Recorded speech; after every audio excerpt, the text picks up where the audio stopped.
Hi, welcome to IDPS, Intrusion Detection and Prevention Systems. We're going to look at Lab0x01, and this is how to use our workstation for a packet capture. So let's go ahead and get started. The idea here is that you want to be able to capture network traffic from one point to the next. All you're going to need is a Linux workstation. So if you've got, I guess you could use a Mac, but you'll have to install some extra tools. If you got Windows, you'll need to install a virtual machine. So you'll be running Linux inside there, and you may need to install VirtualBox inside that Linux machine so you can run another machine inside there.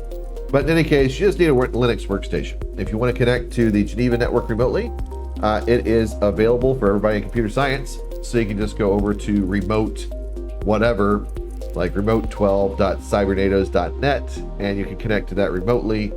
The username is cybersecurity, and the password is our password that we use for the remote access. So first of all, what we're going to do is we're going to open up two consoles or terminals in Linux workstation. And in order to do that, let's see if I've got this over here. All right. In order to do that, you hit one console. So you hit one terminal, hit Control-Shift-N, and that will open up a new one. So we'll get both of those in there. And I'll make both of these fit. So we got both of those. This will be like Echo 2 on that one. Then we'll just go Echo 1 on this one. So we've got 1 and 2 different consoles there. And we're going to start a TCP dump. So I'm going to make a directory IDPS. And this can be in the main home directory that you use. Or if you want to make it over in temp, you can do it in the temp directory. So we can go over here. And I'll go over to temp, and inside of temp, I'll make a directory IDPS like that. Oh, it already exists. Well, let me go through and sudo-s, and sudo-s, you're gonna be doing everything as root anyway, so go ahead and sudo-s on your machine.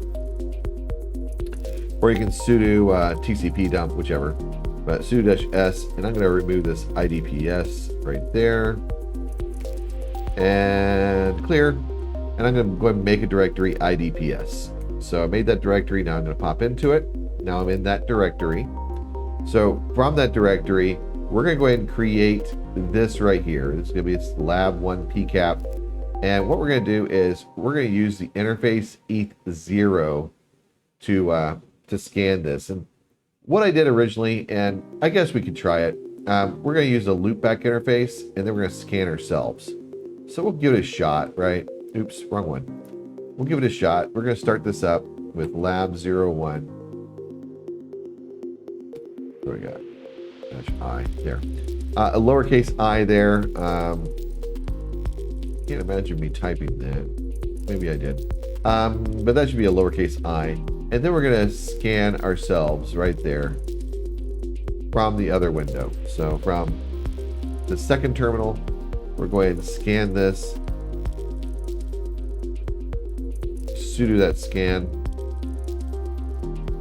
Now go back to the first window, and we're going to see if we captured anything right here. So we're going to hit Control-C, and it says 4,000 packets were received, 0 packets were dropped. Now you can see that we have two windows. We have 1 and 2. Both windows there. In window 1 is where we started the TCP dump. In window 2, that's where we ran the nmap. So I'm going to go back over to window 1 here, and LL, and right there you can see we got that PCAP right there. And if we want to view that PCAP, we want to look at it, we're going to use tcpdump again, except this time we'll use tcpdump. We're going to do an X and N, an R. What that X does is it shows us the full contents of packets. The N does not resolve names. The second N does, I guess, not N, does not resolve ports. And then the dash R is read, and we're going to read that PCAP. So read that PCAP, and this is what comes back on our screen. And you can see that we had ourselves scanning ourselves right there. And so we got all kinds of ports that we scanned, and it went through and it looked at everything it's got running. And it goes on for 4,000 packets. So, it goes on for quite some time. Now, if you want to experiment with some other things, you do leave off the X, and just do a -NN. So we'll do that. And now we can see the source and the destination. Source right here and destination right there. If you just want to look at the source and destination, we can actually go through, we can grep some information out of here. In this case, we're just gonna, because it's all what we want, we don't need to grep, we can just awk.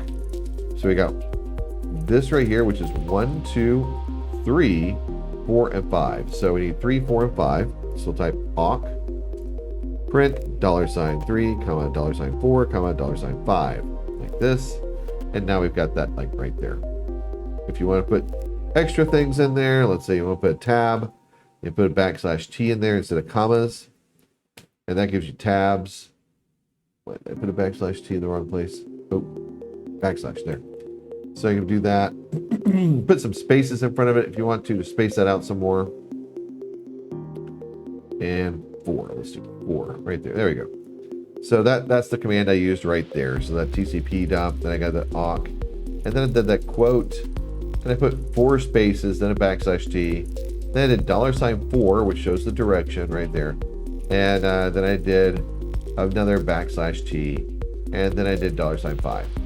So we have our source and destination. I want to show you some ways that you can get your reporting different here. We can take out that 4 altogether. So we take out the 4 altogether, we can remove one of those /T's. So now we got that source and destination. That's all it takes. So we go tcpdump right there, and we've got our source, which is $3, and our destination, which is $5. Well, inside of awk, if you want to specify that, you put a quote there and type like src : space and close the quote. Whatever you type right here inside of quotes is going to appear right over there. So of course, there's nothing special about this. You can call this Fred if you want to. I mean, you can do whatever you want to with it. But we're just going to type source like that. And then over here, before we reach the $5, because we've already got a quote there, we just type destination like this, space. Now you have the source and destination. If you want to eliminate the port, we can also get rid of that port information. Or if you want to get rid of that colon, we can get rid of the colon information as well. So if you want to get rid of that, you don't have to. But /, and then we have this colon right there, /G, and the colon's gone. And by doing that, what we're doing is we're saying stream editor, as said, is a stream editor. Take whatever you're looking for, switch the colon right here between the slashes with the nothing right here between these slashes, right? You can switch it to anything, right? We can switch it to like quad D or something like that, right? You just switch it to Jeff, right? But if you put nothing there, it switches it to nothing. Now you see we do have a problem over there with the spacing, and that's just because, that's where the tabs fall. Then insert another space right there, and by inserting that another space, what I did is I extended this out far enough that it hits the next tab. The single one, it's going to need another space to hit the next tab, and that gets a little risky because now we're going to start possibly pushing the other space around, but there we go. So now everything's nicely spaced out. We have our source and destination listed. So again, our history right here, and I'll just, we'll hail that. So you can look at the kind of the tcpdump sled that I built going down right there, kind of the options I threw into it, and that's all there is. And so if you want to look at this, there are a couple of little things that we did with reading, and there's a part 2 on there where we go through and read it some more. We really covered that inside of our discussion right now. I hope that this helps. I look forward to seeing what you can do with this. Just paste a screenshot kind of this picture right here. It does not have to look exactly like this. And if you just get it where it is ding, ding, ding, ding, like that, just get it something like that. Or if you want to leave off the $4 and you get it something like that, that is totally fine. I just want to make sure that you understand how the tcpdump works and the awk works there. And you can do this in a virtual machine inside of Windows, inside of a Mac, or a virtual machine inside of Linux, or you can do it from the Linux console itself. I hope this helps, and I look forward to talking to you in the future.